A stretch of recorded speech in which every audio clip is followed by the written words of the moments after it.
హల్లెలూయా, హల్లెలూయా. బిగ్గరగా దేవునికి స్తోత్రం చెప్దామండి. హల్లెలూయా, హల్లెలూయా, హల్లెలూయా. దేవుని అతి శ్రేష్టమైన నామానికి వందనాలు చెల్లిస్తా ఉన్నానండి. మరి మీ దైవజనులకు మరి ప్రత్యేకమైనటువంటి బ్రదర్కి ప్రత్యేకమైన వందనాలు, సిస్టర్ గారికి, అలాగే అమ్మగారికి, మరి దైవజనులు అయ్యగారికి కూడా మరి ప్రత్యేకమైనటువంటి వందనాలు. సంఘమైన మీ అందరికీ కూడా ప్రభునామం పేట వందనాలు చెల్లిస్తూ ఉన్నానండి. దేవుని సన్నిధిలో మరి మీ మధ్యలో నేను ఉండడానికి బలహీనరాల్ని దేవుడు తన రక్తం చేత కడుక్కొని, తన కృప చేత నన్ను కూడా బలపరుచుకొని, తన కుమార్తెగా వాడుకుంటూ, తన దాసురాలుగా నన్ను బలపరిచి, తన దర్శనం ప్రకారము దేవుడు మాకు ఇచ్చినటువంటి ఆ ప్రణాళిక ప్రకారం ఆయన చిత్తం లేకుండా ఏది జరగదండి. దేవుడు తన కృప చేత మమ్మల్ని కూడా ఏర్పాటు చేసుకొని మరి దేవుని యొక్క పరిచర్యలో కొనసాగడానికి దేవుడు ఇచ్చిన కృపను బట్టి దేవాది దేవునికి నా నిండు మనసుతో హృదయపూర్వక వందనాలు తెలియజేస్తూ ఉన్నాను. దేవునికి ఒకసారి దేవునికి బిగ్గరగా హల్లెలూయా చెప్దాం. హల్లెలూయా, హల్లెలూయా.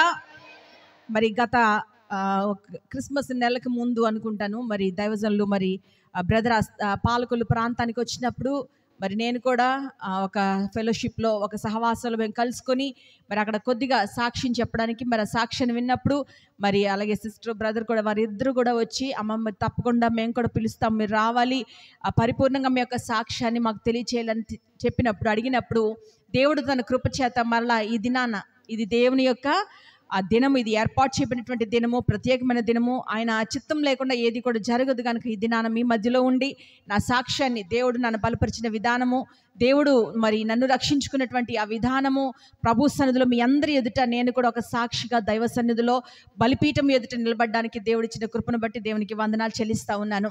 దేవుని యొక్క వాక్యంలోనికి మనం వెళ్ళబోయే ముందుగా, దేవుని యొక్క మాటలు వినబోయే ముందుగా చిన్న ప్రార్థన మనం చేసుకుందాము. హల్లెలూయా, స్తోత్రం తండ్రి.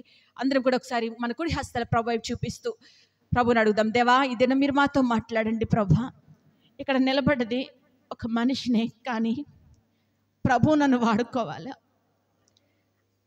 ఆయన లేకుండా ఏది కలగలేదు. ఆయన సర్వశక్తిమంతుడు, ఆయన శక్తి అతీతమైనది. ఈ లోకములో అన్ని నామముల కన్నా కూడా ఉన్నతమైనది పైనున్న నామము మన నామము, దేవుని నామము, యేసు నామం. అది శ్రేష్టమైన నామం, అది శక్తి కలిగిన నామము, కఠినమైన హృదయాలను మార్చగలిగినటువంటి నామము, రాతి గుండెను తీసి మాంసపు గుండెను మార్చగలిగినటువంటి శక్తిమంతుడైనటువంటి దేవుడనే, దుర్మార్గులను మంచివారిగా చేయగలిగినటువంటి నామము. హల్లెలూయా, హల్లెలూయా, హల్లెలూయా. దేవాని సన్నిధిలోనికి నన్ను నిలబెట్టిన విధానము కొరకే నీకు స్తోత్రములయ్యా. నీ దాస్త్రాలనైనా నీవు బలపరుచుకో దేవా, నీకు స్తోత్రాలు తండ్రి. నేను కాదు ప్రభు, నన్ను ఒక సాధనముగా మీరు మలుచుకొని ప్రభు నీ సన్నిధిలో నీ మాటలు అందించడానికి తండ్రి నాయన నా నోటిని మీరు పరిశుద్ధపరచండి ప్రభు. నాయన నీ వాక్యమును వెత్తడానికి, నీ మాటలను తెలియచేయడానికి ప్రభు, నీ మహిమను ప్రచురపరచడానికి రాజులైన యాజక సమూహముగా, నీ సొత్తైన ప్రజగా, పరిశుద్ధ జనాంగముగా మీరు మమ్మల్ని పిలుచుకున్న విధానమును బట్టి నీకు స్తోత్రం చెల్లిస్తున్నాం తండ్రి. బిడ్డలందరినీ ఆశీర్వదించండి ప్రభు. ఈ స్థలంలో నిలబడిన నన్ను నాయన కంప్లీట్గా నీ సిలువ చాటున మరుగు చేసుకుని ప్రభు నాయన మీరే నా ముందుండి నన్ను నడిపించమని, బిడ్డలకు నీ కృపను గ్రహించమని యేసు నామమున ప్రార్థన అడిగి వేడుకొనుచున్నాను తండ్రి. ఆమేన్, ఆమేన్, ఆమేన్. మరి నా పేరు హాదస్స అండి. మరి నా భర్త గారి పేరు ఉదయ్ కుమార్ గారు. మరి మేము కువైట్ దేశంలో మరి ఉద్యోగరీత్యా మేము వెళ్ళటం జరిగింది.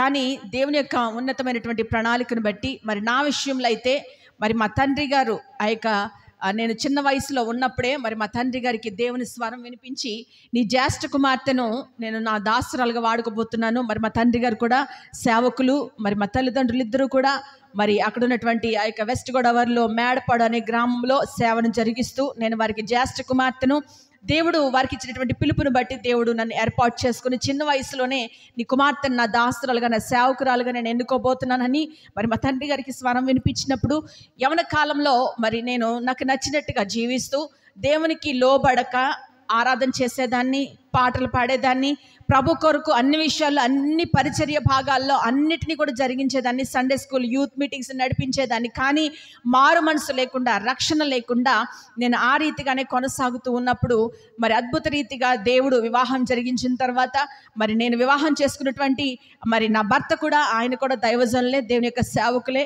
మరి వివాహం అయిన తర్వాత కూడా మారు మనసు లేకుండా, రక్షణ లేకుండా ఒక దైవ సేవకుని కుమార్తెగా నేనేమనుకునేదాన్ని అంటే మరి మా తండ్రి గారు గొప్ప దైవజనులు కదా, మా నాన్నగారు సేవ చేస్తున్నారు కదా, మా తల్లిదండ్రులు ఇద్దరు కూడా పరిచర్యలో ఉన్నారు కదా, మరి వారిని బట్టి నాకు పరలోకం వెళ్ళిపోవడానికి మార్గం దక్కుతుంది, తప్పకుండా నేను కూడా పరలోకం చేరుకోగలను.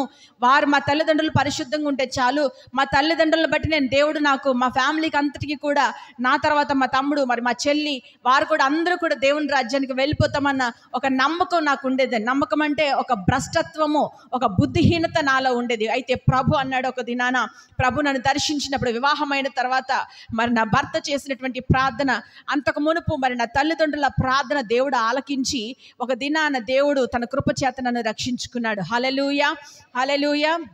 నా భర్తకు కూడా నేను లోబడేదాన్ని కదండి. దగ్గర వివాహం చేసుకున్న తర్వాత 7 సంవత్సరాలు ఆయనను నేను బాధ పెట్టాను. ఆయన మాట వినేదాన్ని కాదు, ఆయనకు లోబడేదాన్ని కాదు. ఆయన నన్ను చాలా ప్రేమించారు. నేను ఒక్కటే అడిగేదాన్ని, ఎందుకు మీరు నన్ను ప్రేమించడం గల కారణం ఏంటంటే, ఆయన దేవుని యొక్క వాక్యంలో ఒక మాట చెప్పేవారు. ఎఫెసీ పత్రికలో ఒక మాట ఉంటుంది, మీ భార్యలను ప్రేమించండి అని దేవుని వాక్యం ఏ విధంగా చెప్తుందో, నేను నిన్ను ప్రేమించడానికి దేవుని వాక్యమే నాకు ఆధారము. దేవుని వాక్యాన్ని బట్టి నేను చాలా హింసలు పెట్టేదాన్ని. ఎంత భయంకరమైనటువంటి హింసలు అంటే, ఇంకా ఆయనకు మేబీ అనుకునేవాడేమో ఒకవేళ చనిపోతే మంచిదేమో అన్నంతగా ఆయన దైవజనుడై ఉండి కూడా ఆయనను నేను నలగొట్టేదాన్ని, చాలా బాధ పెట్టేదాన్ని. నువ్వు సేవ కూడా చెయ్యొద్దు అనేదాన్ని. మన ధనమంతా ఇక్కడ వెచ్చించి సేవ చేయవలసిన పని లేదు కువైట్ దేశంలో అని నేను ఆయనను చాలా బాధలు పెట్టేదాన్ని. ఎవరిని కూడా ఇంటికి రానిచ్చేదాన్ని కాదు, ప్రేమ ఉండేది కాదు. నా మనసులో ద్వేషం ఎల్లప్పుడూ ఉంటానే ఉండేది, కోపం ఉండేది, భయంకరమైన అహంకారము, గర్వము. నేను చాలా బాగున్నాను, మంచిగా చదువుకున్నాను, నాకు అన్నీ ఉన్నాయి, పాడగలను, ఆరాధన చేయగలను, నేను ఏదైనా చేయగలనటువంటి ఒక అహంభావము, ఒక గర్వము నన్ను ఏలుబడి చేస్తూ ఉండేది. ఒక దినాన మరి నా భర్త అనేక నెలలుగా ప్రార్థన చేస్తూ, సంవత్సరాలుగా ప్రార్థన చేస్తూ, మరి నేను కువైట్ వెళ్ళిన తర్వాత నా భర్త 3 సంవత్సరాలు ఆయన వెళ్ళిన తర్వాత 3 సంవత్సరాలకి నేను కూడా కువైట్ దేశం వెళ్ళటం జరిగింది. మరి ఆ తర్వాత నేను వెళ్ళిన తర్వాత ఆయన నా కొరకు ప్రార్థించడం మొదలుపెట్టారు. అంతకు ముందు కూడా నా వీసా నిమిత్తం ఆయన ప్రార్థన చేశారు. దేవుడు అద్భుత రీతిగా మరి నేను కువైట్ దేశానికి వెళ్ళడానికి దేవుడు మార్గాలు తెరిచారు. అయితే దీనికి అంతటికి కువైట్ దేశం వెళ్ళడానికి మాకు ఊరికనే వెళ్ళిపోలేదు, కానీ దేవుని యొక్క దర్శన ప్రకారంగా అంతకుముందు మేమిద్దరం కూడా, మరి నా భర్త నేను కూడా ఈ దేశంలో ఉన్నప్పుడే మరి యొక్క తండ్రి గారు యొక్క పరిచర్యలో సభలు జరుగుతున్నప్పుడు దైవజనులు విజయవాడ నుండి పిటి వర్గీస్ గారు అనేటువంటి ఒక దైవజనులు, ఆయన గొప్ప దైవజనులు, ఆత్మాభిషేకం కలిగినటువంటి దైవజనులు, మరి ఆయన ఆ స్థలానికి మా యొక్క సభలకు వచ్చినప్పుడు ఆయన ఒక మాట, ఆ యొక్క సభలు చివరి దినాన ఆయన ఆల్టర్ కాల్ ప్రేయర్ ఇస్తూ, వాక్యం అయిపోయింది, ఆరాధన అయిపోయింది, అన్నీ అయిపోయినాయి, చివరిలో ప్రార్థన చేస్తూ, నా భర్త అప్పుడు కీబోర్డ్ ప్లేయర్గా సంగీత పరిచర్యలో మంచి తలాంతులు కలిగినటువంటి నా భర్త, అలాగే నేనైతే పాటలు పాడి ప్రభును మహింపరిచేదాన్ని. మరి ఆయన ఆ యొక్క ప్రార్థనలో చివరిలో ఆయన ఒక మాట చెప్పారు, నా ప్రియమైనటువంటి బిడ్డ ఉదయ్ కుమార్, దేవుడు నిన్ను అతి త్వరలో కువైట్ దేశానికి దేవుడు నేను తీసుకెళ్ళబోతున్నాడు అని ఆయన ప్రవచనం చెప్పి, కువైట్ దేశానికి నిన్ను పరిచర్య నిమిత్తమై దేవుని సేవకునిగా నిన్ను అభిషేకించడానికి దేవుడు నిన్ను కువైట్ దేశానికి పంపబోతున్నాడు, నువ్వు సిద్ధంగా ఉండమని ఆయన ప్రవచనం చెప్పినప్పుడు, నేను ఆ ప్రవచనం విని నేను నమ్మేదాన్ని కాదు. నేను అనుకునేదాన్ని, ఈ పాస్టర్లు అందరూ కూడా మార్మన్స్ లేదు కదండి, రక్షణ లేదు కదా, నేను అనుకునేదాన్ని, ఆ మనసులో అనుకున్నాను. ఆయన ప్రవచనం చెప్పినప్పుడు ఈయనకి ఏమాత్రం కూడా, అంటే ఏదో చెప్పేశారు ప్రవచనం, మాకు పాస్పోర్టే లేదు. దయచేసి శ్రద్ధగా దేవుని మాటలు విందామండి. మరి నాకు పాస్పోర్టే లేదు, నా భర్తకి పాస్పోర్టే లేదు, ఎలా మేము కువైట్ దేశానికి వెళ్ళగలము, ఎలా మేము కువైట్ దేశానికి వెళ్తాము, ఇదంతా కూడా అంటే నాకు విశ్వాసం అనేది లేక నేను దేవుని యొక్క సేవకులను కూడా ఒక బలహీనంగా ఆలోచన చేసుకుంటూ ఉండేదాన్ని. కానీ దేవుడు అద్భుత రీతిగా ఆ సభలు అయినటువంటి కొన్ని నెలలకే, 2-3 నెలలకే నా భర్త అనుకోకుండా పాస్పోర్ట్కి అప్లై చేయటం, పాస్పోర్ట్ రావడం, కువైట్ దేశానికి వీసా రావడం, కువైట్ దేశానికి దేవుడు తీసుకుని వెళ్ళటం జరిగింది. అయితే నేను కూడా 3 సంవత్సరాల తర్వాత కువైట్ దేశం వెళ్ళిన తర్వాత ఆయన మాటకు లోబడకుండా, ఆయనను వ్యతిరేకిస్తూ, దేవుని మాటను కూడా ధిక్కరిస్తూ, దేవుని మాటకు లోబడకుండా నాకు నచ్చినట్లుగా, నాకు తోచినట్టుగా నేను బ్రతుకుతూ ఉన్నప్పుడు నా భర్తను నేను ఎంతో ఆయాసపరుస్తూ ఉండేదాన్ని. అలాంటి పరిస్థితుల్లో దేవుడు నన్ను దర్శించి, నా భర్త కన్నీటి ప్రార్థన చేసేవారు. నేను రాత్రి నిద్రపోతున్న సమయంలో ఆయన 2:30-3 ఆ ప్రాంతానికి లేచి కన్నీళ్లతో ప్రార్థన చేస్తున్నప్పుడు, అప్పుడు కూడా నా మనసు కరిగేది కాదండి. నేను అనుకునేదాన్ని, నువ్వెంతైనా ప్రార్థన చేసుకో, నేను మారను అనేదాన్ని. ఎందుకంటే నాలో భయంకరమైనటువంటి, నా హృదయంలో దుష్టత్వం మిగిలిపోయింది, నా హృదయంలో ఒక కఠినత్వం నాలో ఉండిపోయింది. ఏమాత్రం కూడా మనసు మెత్తన చేయబడలేదు, కనీసం దేవుడు అనేటువంటి ఆ మనసు కూడా నాకు ఉండేది కాదు. కానీ ఎక్కడో ఒక ఆశ ఉండేది, దేవుడు ఉన్నాడనే చిన్న ఆశ ఉండేది. దేవుని కొరకు చేద్దాంలే, చూద్దాంలే, ఇంకా వయసు ఉంది కదా, ఇంకా సమయం ఉంది కదా అని నేను అనుకుంటా ఉండేదాన్ని. అయితే నా భర్త కన్నీటి ప్రార్థనతో ఒక దినాన్ని కొన్ని నెలలుగా ప్రార్థన చేస్తూ ఉన్నప్పుడు ఒక రాత్రి కాలంలో ఒక భార్య ఒక భర్తను పోగొట్టుకుంటే ఏ విధంగా ఏడుస్తుందో ఆ రీతిగా ఆయన తెల్లవారుజామున 3 గంటల ప్రాంతంలో ప్రార్థన చేస్తూ ఏడుస్తూ ఉన్నప్పుడు ఆ కన్నీళ్లు నా పాదాల మీద నన్ను తాకటం, ఆ కన్నీళ్లతో నా పాదాలు తడవటం నేను గమనించి నేను వెంటనే ఎందుకో ప్రతిరోజు ఆ ప్రార్థన వింటున్నాను, ప్రతిరోజు నాకు ఆ స్వరం వినపడుతుంది. కానీ ఆ రోజు ఎందుకో నా హృదయం చాలా కంగారు అయ్యింది, చాలా భయం కలిగింది. ఆ ప్రార్థనకి నేను మంచం మీద పడుకోలేకపోతున్నాను. వెంటనే నిద్ర లేచి ఆయన ఏడుస్తూ ఉంటుంటే నాకు ఏం చేయాలో నాకు ఏం అర్థం కాలేదు. ఇంకా ఆయన ఆ దుఃఖం చూసి నేను అనుకున్నాను, ఇంకా ఆయన బ్రతకటం కష్టమేమో, ఇంతగా ఏడుస్తున్నాడంటే ఆయన ప్రాణాన్ని పోగొట్టుకుంటాడేమో, ఇంతగా నేను ఆయన్ను బాధ పెడుతున్నానేమో అని చెప్పి నేను వెంటనే నా మనసును దేవుడే కరిగించి, దేవుడే నన్ను దర్శించి ఆ కన్నీటి ప్రార్థనలో దేవుడు నన్ను రక్షించుకున్నాడు. హల్లెలూయా. దేవునికి నా హృదయాన్ని సమర్పణ చేసుకున్నాను. ప్రభు కొరకు జీవించడం నేను మొదలుపెట్టాను. ఎందుకంటే దేవుని వాక్యము చాలా ఉన్నతమైనది. దేవుని వాక్యం ఎలాంటిది ఒకసారి నేను దేవుని యొక్క వాక్యంలో నుండి నేను చూపిస్తాను చూడండి. ఒకవేళ మనిషికి మరణం ఉంటుంది, ప్రతిదానికి కూడా భూమి మీద పుట్టిన ప్రతిదానికి కూడా మరణం అనేది ఉంటుంది, కానీ దేవుని వాక్యానికి మరణము లేదు అనేటువంటి విషయాన్ని మనం జ్ఞాపకం చేసుకుందాం. ఎందుకంటే మన దేవుడు వాక్యమై ఉన్నటువంటి దేవుడు. హెబ్రీయులకు రాసినటువంటి పత్రికలో అక్కడ దేవుని వాక్యంను గూర్చినటువంటి ఒక మాటను మీకు జ్ఞాపకం చేయాలని నేను ఆశపడుతున్నాను. దేవుని వాక్యము సజీవమైనదై బహుబలము కలిగినదై రెండంచుల గల ఎటువంటి ఖడ్గము కంటేను వాడిగా ఉండి ప్రాణాత్మలను కీళ్లను మూలుగును విభజించినంత మట్టుకు దూరుచు హృదయం యొక్క తలంపులను ఆలోచనలను శోధించుచున్నది. దేవుని వాక్యానికి ఇక్కడ ఒక మాట మనం జ్ఞాపకం చేసుకోవాలా. దేవుని వాక్యం అది ఎలాంటిదంటండి? మొదటి మాట, అది సజీవమైనది. నమ్మిన వారు దేవునికి స్తోత్రం చెప్దాం. హల్లెలూయా. దేవుని వాక్యానికి మరణము లేదు. ఎందుకంటే దేవుని వాక్యము యోహాను సువార్తలోనే 1వ అధ్యాయంలోనే ఆదియందు వాక్యం ఉండెను. మన దేవుడు వాక్యమై ఉన్నటువంటి దేవుడు ప్రత్యక్షపరచబడడు. వాక్యము చేత దేవుడు మనలను దర్శిస్తాడు. నమ్మిన వారు దేవునికి స్తోత్రం చెప్పండి. దేవుని వాక్యము సజీవమైనది. నా భర్త వాక్యం ఎత్తి ప్రార్థన చేస్తున్నప్పుడు, ప్రభా నేను సేవ చేస్తున్నాను, నా భార్య సేవకురాలుగా ఉండవలసినటువంటి ఈమె సేవకు సహకరించడం లేదు ప్రభు, నా భార్య యొక్క హృదయాన్ని కరిగించండి తండ్రి, నా భార్యను మార్చండి అని నా భర్త ప్రార్థన చేస్తున్నప్పుడు, దేవుని వాక్యం ఎత్తి ప్రార్థన చేస్తున్నప్పుడు దేవుడు తన కృప చేత నన్ను రక్షించుకున్నాడు. దేవునికి స్తోత్రం. హల్లెలూయా. అయితే దేవుని యొక్క సన్నిధిలో నేను ఆత్మీయంగా ఎదుగుతూ ఉన్నాను. అయితే ఒక దినాన ప్రభు సన్నిధిలో నాకు ఇంకా ఎక్కడో నెమ్మది లేదు, సమాధానం లేదు, ఏదో వెలితి కనపడుతుంది, ఇంకా ఎక్కడ దేవునికి నాకు ఏదో అడ్డంగా మిగిలిపోయినట్టుగా అనిపిస్తున్నప్పుడు దేవుని సన్నిధిలో నేను ప్రార్థన చేసుకుంటున్నప్పుడు దేవుడు నాకు ఒక ఆలోచనకర్త అయినటువంటి దేవుడు, ఆయనకు ఆలోచనకర్త అని పేరుంది, ఆ ఆలోచనకర్త అయినటువంటి దేవుడు నాకు ఆలోచన ఇచ్చాడు. ఏమన్నాడంటే, దేవుడు నువ్వు 40 దినాలు ఉపవాసం ఉండి ప్రార్థన చేయమన్నప్పుడు నేను వెంటనే ప్రభు చేత నేను రక్షించబడ్డాను. ఇంకా ఆత్మీయంగా ఎదగాలనుకుంటున్నాను, ఇంకా ఆత్మీయంగా బలపడాలనుకుంటున్నాను. ప్రభు సన్నిధిలో దేవుడు అన్నాడు, నువ్వు 40 దినాలు ఉపవాసం ఉండి ప్రార్థన చేయి అని దేవుడు నాతో ఒక ఆలోచన ఇచ్చి నాతో మాట్లాడినప్పుడు నేను 40 దినాలు ఉపవాసం ఉండే ప్రార్థన చేయడానికి నేను ఇష్టపడ్డాను. అయితే ప్రభు సన్నిధిలో ఆ 40 దినాలు ఉపవాసం ప్రారంభించినప్పుడు ప్రారంభంలో చాలా పోరాటాలు ఎదుర్కొన్నాను. ఒక ప్రక్క ఉద్యోగం చేస్తూ కువైట్లో, ఒక ప్రక్క ఉపవాసం ఉండి ప్రార్థన చేయడం చాలా కష్టమైన పని.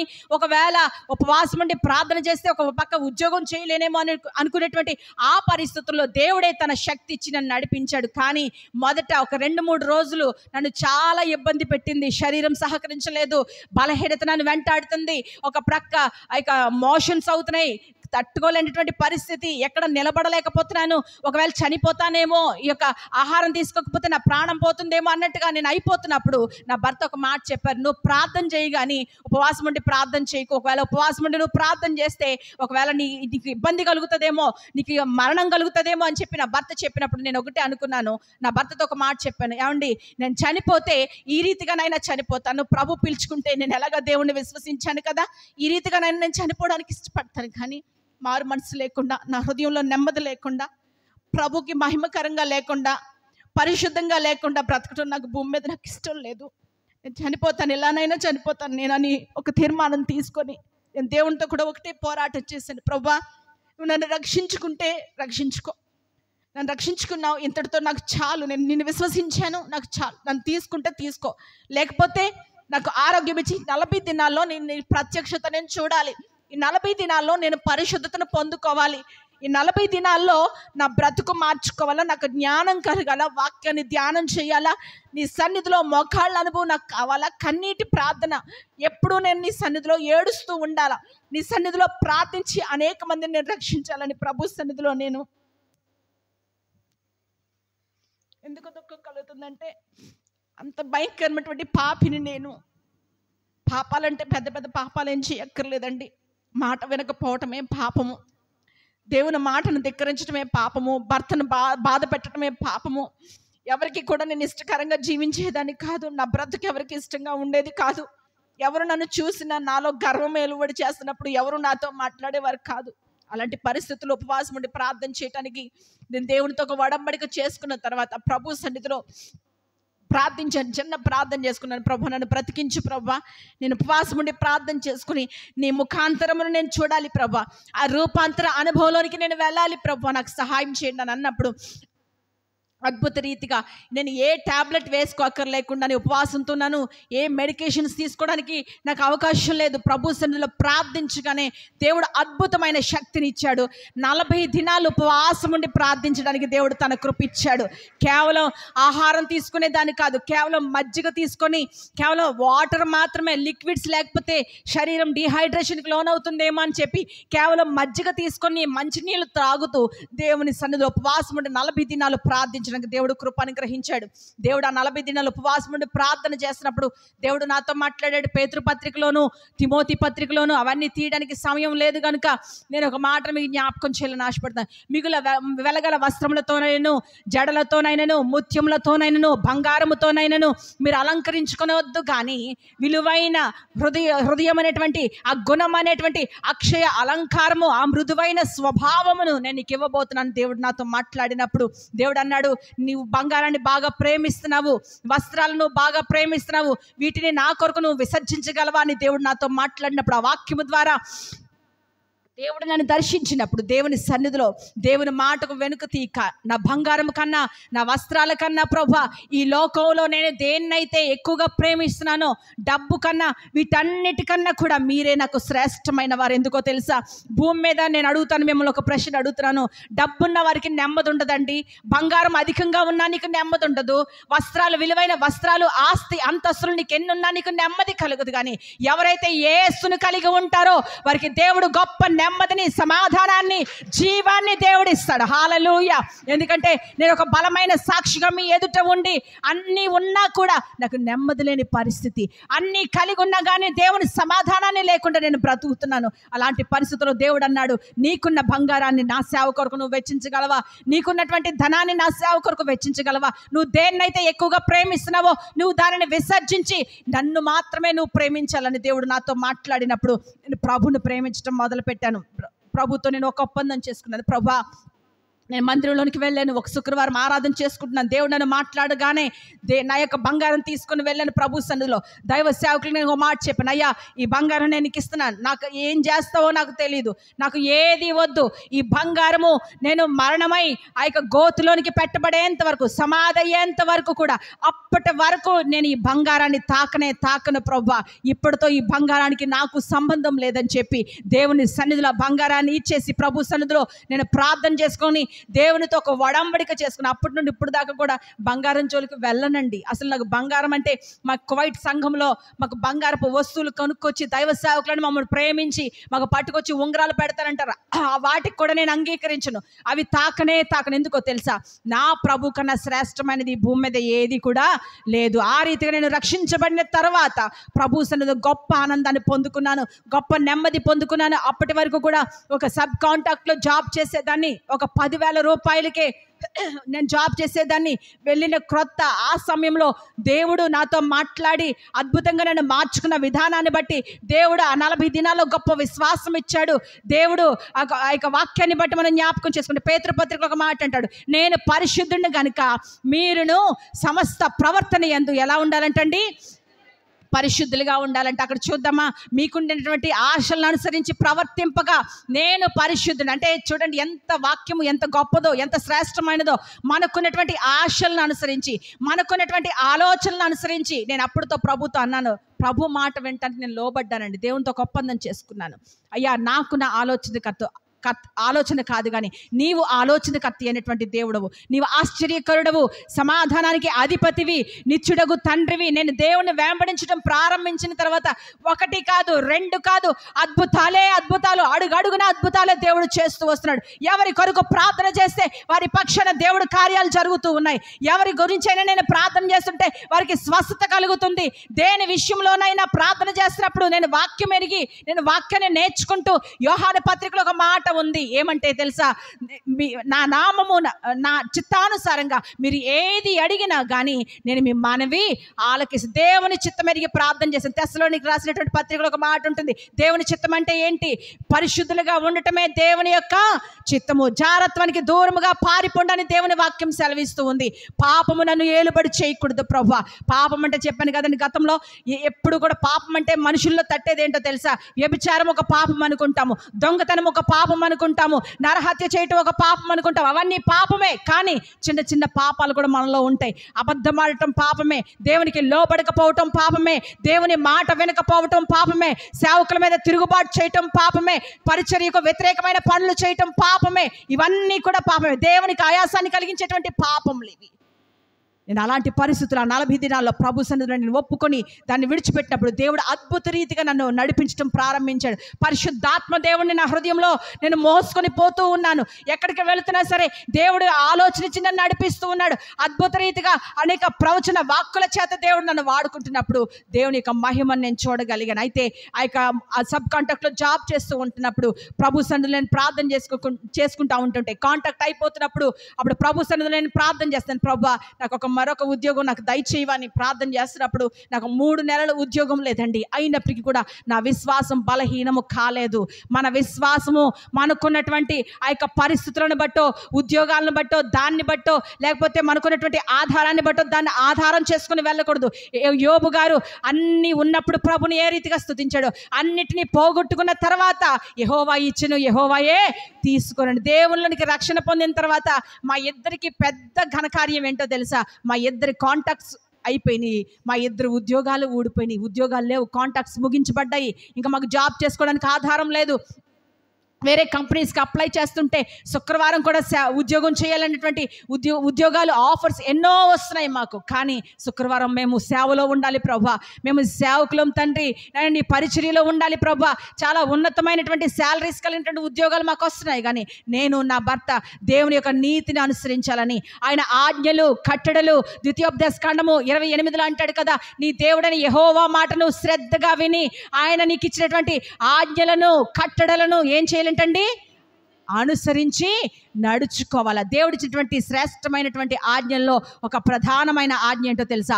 6 దినాలు కష్టపడాల, 7వ దినమున అది విశ్రాంతి దినము. మాకు ఇక్కడ ఆదివారం సెలవు అయితే మాకు అక్కడ కువైట్ దేశంలో శుక్రవారం సెలవు. శుక్రవారం ప్రభువా 6 దినాలు మేము కష్టపడాలా, శుక్రవారం నీ సన్నిధిలో ఉండాలా, సేవ పరిచర్య మీకు మాకున్నాయి ప్రభువా, మీరు మాకు ఇచ్చారు తండ్రి. నాయనా నీ చిత్తానుసారంగా మేము నీ సన్నిధిలో ఉండాలి ప్రభువా. అది నీ ఆజ్ఞ తండ్రి, అది నీ కట్టడ. విశ్రాంతి దినమున యెషయా 58 చివర్లు అంటాడు, విశ్రాంతి దినమున వ్యాపారం చేయకయు, నీకు ఇష్టమైన పనులు చేయకయు, ఏది కూడా చేయకూడదు, లోక వార్తలు చెప్పుకోకూడదు, నీ దేవుని సన్నిధిలో నువ్వు ఆనందించాలని నీ వాక్యం ఉంది కదా ప్రభా. 6 దినాలు కష్టపడమన్నావు, 7వ దినం అది నీ సన్నిధిలో ఉండాలని నువ్వు ఆజ్ఞ ఇచ్చావు కదా ప్రభా. నీ ఆజ్ఞను పట్టుకొని మేము ప్రార్థన చేస్తున్నాం తండ్రి. నువ్వు తప్పక మాకు ద్వారాలు తెరవగలిగినటువంటి దేవుడు అని, దేవుని పట్ల మేము విశ్వాసంతో దేవుని ఆజ్ఞలను ప్రేమిస్తూ, చూడండి దేవుని ప్రేమించడం అంటే చాలా మంది ఏమనుకుంటారంటే మందిరానికి రావడం దేవుని ప్రేమించడం అనుకుంటారండి. లేకపోతే శ్రేష్టమైన కానుకలు ఇవ్వటం, 1,00,000 రూపాయలు కానుక ఇస్తే దేవుని ప్రేమించినట్ట కాదండి. ఒకవేళ నీకున్న బంగారాన్ని దేవునికి ఇస్తే దేవుని ప్రేమించినట్ట కాదు. నీకున్నటువంటి గొప్పతనాన్ని మందిరంలో ప్రదర్శిస్తే అది దేవుని నువ్వు ప్రేమించినట్ట కాదు. యోహాను సువార్తలో అంటాడు, నా ఆజ్ఞలను ఎవరైతే గైకుంటారో వారే నన్ను ప్రేమించేటువంటి వారు. దేవుని ఆజ్ఞ, దేవుని సన్నిధిలో ఉండాలని ఆజ్ఞ ఇచ్చావు కదా ప్రభు అని ప్రార్థన చేస్తున్నప్పుడు అద్భుత రీతిగా ఒక ఇంటర్వ్యూ వచ్చింది నాకు. ఆ ఇంటర్వ్యూలో సెలెక్ట్ అయ్యాను. దేవుని కృపను బట్టి అక్కడ నేను జాయిన్ అయ్యాను. అయితే నేను చాలా క్లుప్తంగా సాక్ష్యం నేను చెప్పుకుంటూ ముందుకు వెళ్తున్నాను. నేను మరి ఆ సమయంలో నా భర్తకి ఇంకా జాబ్ లేదు. నాకు 3 నెలల్లోనే దేవుడు అద్భుతమైనటువంటి ద్వారాలు దేవుడు నాకు తెరిచాడు. కానీ నా భర్త ఇంకా ఉద్యోగం లేకుండా ఏ ఇంటర్వ్యూస్ కూడా రావడం లేదు. అయితే నేను జాబ్ చేస్తున్నాను, ప్రారంభించాను, ఉద్యోగానికి వెళ్తూ ఉన్నాను. ఈ సమయంలో కువైట్ దేశాన్ని పరిపాలించేటువంటి ఆ కువైట్ రాజు యొక్క కుమార్తెను ఆ యొక్క ఆర్థరైటిస్ ప్రాబ్లంతో నేను పనిచేసేది కూడా అద్భుతం. చూడండి, దేవుడు తన బిడ్డల పట్ల చేసేటువంటి ఆ ఆలోచన ప్రణాళిక జ్ఞాపకం చేస్తాను. దేవుడు నన్ను బట్టి దేవుడు కార్యం చేయలేదు. అక్కడ దేవుడు తన పిల్లల పట్ల ఆయనకున్న ఆలోచన చాలా ఉన్నతమైనది, శ్రేష్టమైనదని మనం జ్ఞాపకం చేసుకోవాలా. అయితే నేను ఉద్యోగం చేసినటువంటి ఆ స్థలము, నేను చేసినటువంటి డిపార్ట్మెంట్, నేను మెడికల్ సైడ్, నేను ఒక స్టాఫ్ నర్స్గా జాబ్ చేస్తున్నాను. ఒక ఆర్థోపెడిక్స్ డిపార్ట్మెంట్లో నేను జాబ్ చేస్తున్నాను. అక్కడ ఒక మంచి డాక్టర్ దగ్గర నేను ఉద్యోగం చేస్తూ ఉంటున్నాను. అయితే ప్రభు సన్నిధిలో నేను ప్రార్థన చేస్తాను. అయ్యా, నా భర్త కూడా ద్వారాలు తెరవమని ప్రార్థన చేస్తున్నప్పుడు అద్భుత రీతిగా కువైట్ దేశాన్ని పరిపాలిస్తున్నటువంటి ఆ యొక్క రాజు కుమార్తెను, ఆమెకు ఆర్థరైటిస్ ప్రాబ్లం దేవుడు పెట్టాడండి. పెట్టి ఏం చేశాడో తెలుసా? నేను ఎక్కడైతే పని చేస్తున్నానో, ఏ డిపార్ట్మెంట్లో అయితే పని చేస్తున్నానో ఆ డిపార్ట్మెంట్కి నేరుగా తీసుకొని వచ్చాడు. కానీ వాళ్ళు రాజులు, వాళ్ళు అక్కడ హాస్పిటల్కి వెళ్ళాలంటే చాలా శ్రేష్టమైనటువంటి ఆ యొక్క మంచి మంచి శ్రేష్టమైన హాస్పిటల్స్ ఆ స్థలాల్లో ఉన్నాయి. కానీ దేవుని ప్రణాళిక, దేవుని బిడ్డల పట్ల చూడండి, ఆ యొక్క కీర్తన గ్రంథం 105 అంటాడు కదా, నేను అభిషేకించిన వారిని ముట్టకూడదనియు, నా ప్రవక్తలకు కీడు చేయకూడదనియు రాజులను కూడా దేవుడు ఏం చేస్తాడంటండి? గద్దిస్తాడంట, ఆజ్ఞ ఇస్తాడంట.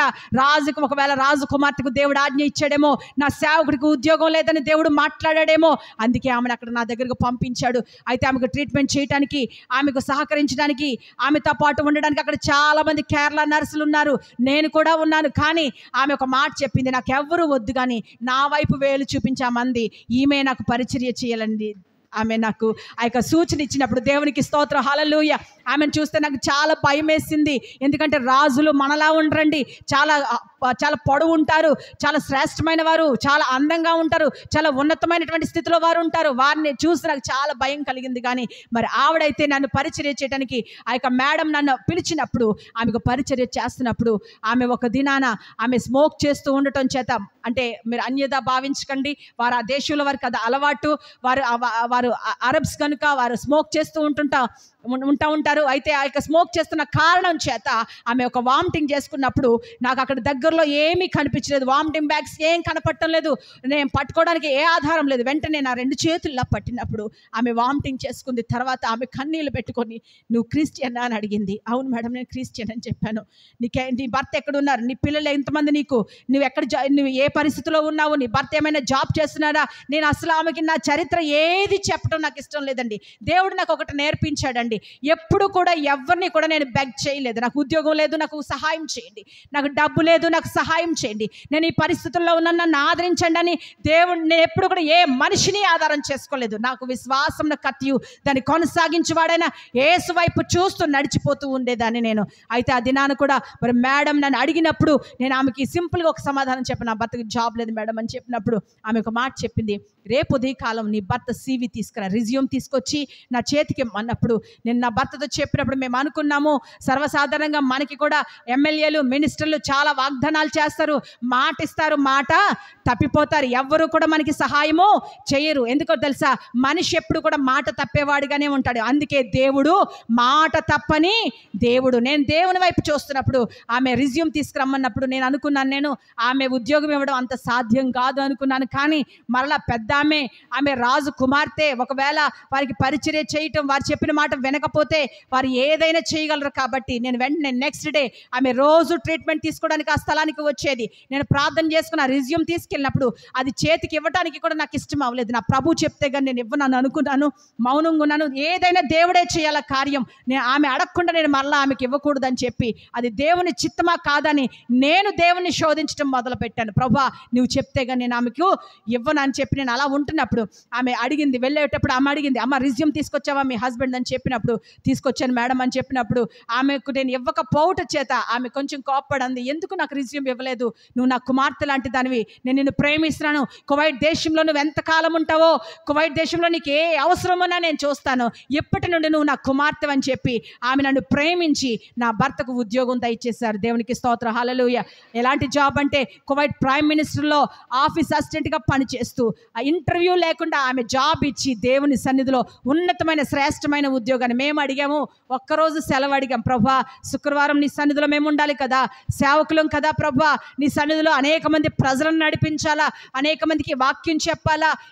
ఈ లోక సంబంధమైన ఉద్యోగం కంటే పర సంబంధమైన నీ సేవ చాలా ప్రాముఖ్యమైనది ప్రభా అని చెప్పి ప్రార్థన చేసినప్పుడు అద్భుతంగా ఒకరోజు సెలవు అడిగితే నా భర్తకు అద్భుతమైన ఉద్యోగ ద్వారాలు. టైమింగ్స్ ఉదయకాలము 7 గంటలకి డ్యూటీకి వెళ్తే మధ్యాహ్నం 1:30కే. అక్కడ ఎలా ఉంటుందో తెలుసండి, ఉదయం 8 గంటలకి 9 గంటలకి డ్యూటీకి వెళ్తే రాత్రి 9 గంటలకే ఇంటికి రీచ్ అవుతాం. కానీ అలాంటిది నా భర్త యొక్క ఉద్యోగ టైమింగ్స్ ప్రైమ్ మినిస్టర్ ఆఫీస్లో, కువైట్ దేశాన్ని పరిపాలిస్తున్నటువంటి ఆ యొక్క రాజు ఆఫీస్లో ఆ యొక్క ఉద్యోగ టైమింగ్స్ ఉదయం 7 గంటలకు వెళ్ళాలి. 1:30కి జాబ్ దిగిపోయిన తర్వాత నా భర్త పరిచర్య చేయడానికి దేవుడు అద్భుతమైన ద్వారాలు తెరిచాడు. నమ్మిన వారి దేవునికి స్తోత్రం చేద్దాం. హల్లెలూయా.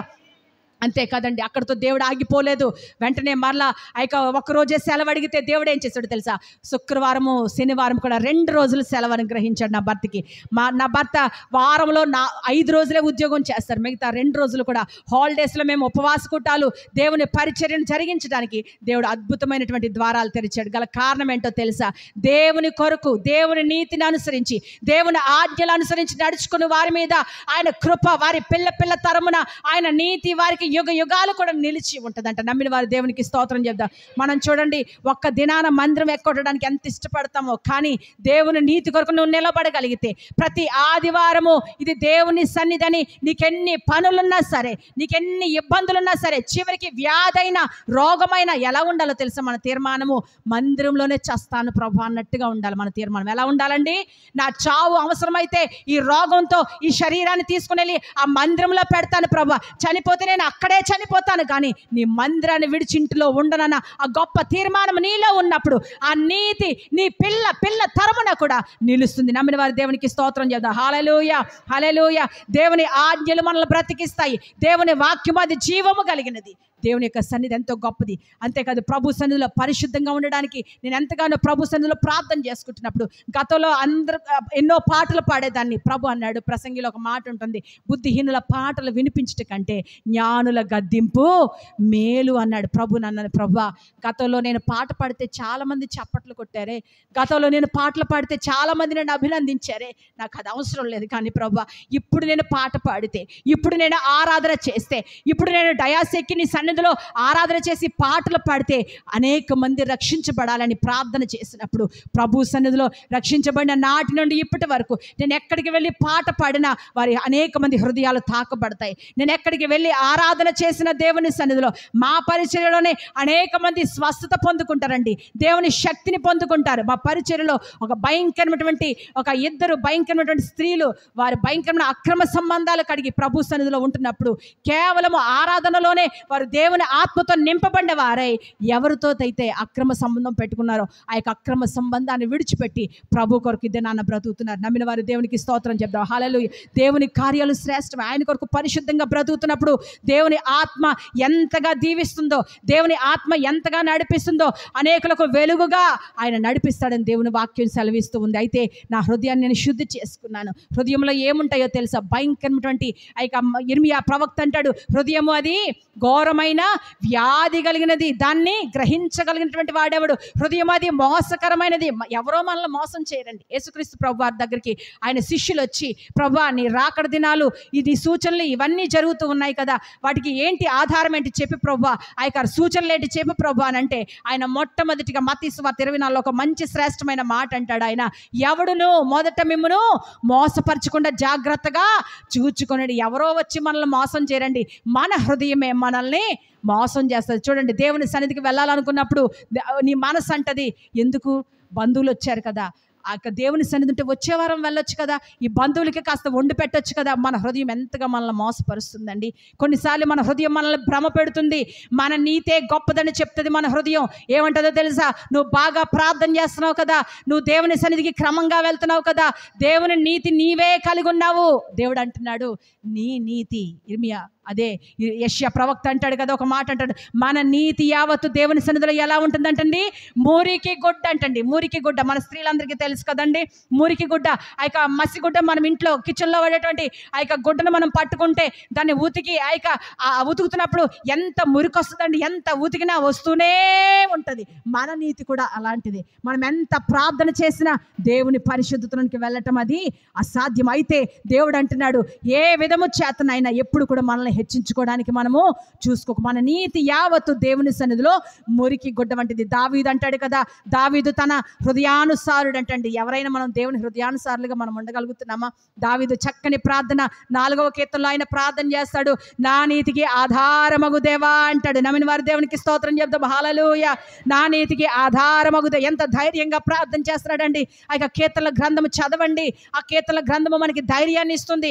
ఆయన రాసినటువంటి ఆ యొక్క కీర్తనలు ఎంతగానో మనకు ఆదరణ కలిగిస్తాయి, మనకి బలాన్ని కలిగిస్తాయి. నేను రక్షణ పొందిన తర్వాత నన్ను బలపరచడానికి ఎక్కువగా కీర్తనల గ్రంథము, సామెతల గ్రంథము, ఆ యొక్క పత్రిక భాగాలన్నీ కూడా కొత్త నిబంధనలో ఆ యొక్క పేతురు పత్రిక, తిమోతి పత్రిక, కొరింథీయులకు రాసినటువంటి పత్రిక, గలతీ, ఎఫెసీయులకు రాసినటువంటి పత్రిక, ఇవన్నీ కూడా మనల్ని బలపరచడానికి ఆత్మీయంగా ఎంతగానో ఉపయోగపడతాయి. అయితే ప్రభు సన్నిధిలో మనము చాలా జాగ్రత్తగా మనల్ని మనం మోసం చేసుకోకుండా మన హృదయాన్ని ఎప్పుడు కూడా మనము నమ్ముకోకూడదు. ఎందుకంటే మన హృదయం మనల్ని అనేక రీతులుగా మోసం చేస్తుంది. ఎందుకో తెలుసా?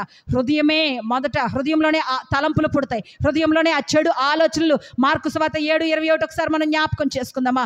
హృదయంలో ఏమేమి ఉంటాయో వాటిని అన్నింటినీ తీసుకొని ప్రభు సన్నిధిలో నువ్వు ప్రార్థన చేసినప్పుడు పేతురు పత్రికలో సెలవిచ్చినట్లుగా ఆ యొక్క పరిశుద్ధమైన జీవితాన్ని మనం జీవించడానికి దేవుడు కృపను గ్రహిస్తాడు.